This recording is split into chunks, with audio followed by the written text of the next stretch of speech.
প্রথমে পেঁয়াজটাকে ভালো করে ভেজে নিয়েছি। পেঁয়াজকলি, এগুলো হলো পেঁয়াজকলি।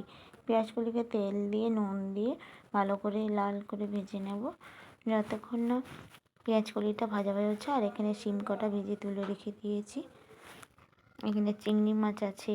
এখানে মশলাগুলো নিয়েছি, কাঁচা লঙ্কা বাটা, জিরে, হলুদ, লঙ্কা, আলুটাকে সিদ্ধ করে নিয়েছি এবং গাছের কড়াই শাক দিয়ে মশলাগুলো দিয়ে আর একটু নাড়াচাড়া করে দেব।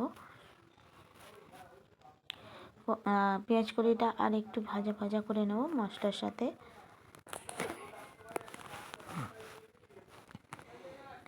পেঁয়াজ কলিটা ভালো করে ভেজে নিয়ে আবার আলু কটা দিয়েও একটু নাড়াচাড়া করে ভালো করে ভেজে নেব মশলার সাথে, পেঁয়াজ কলির সাথে।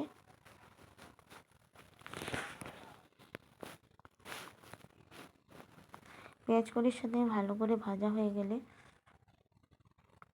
কড়াই শাকটা দিয়ে দেব। কড়াই শাকটাও মশলার সাথে একটু ভাজা ভাজা করে নেব।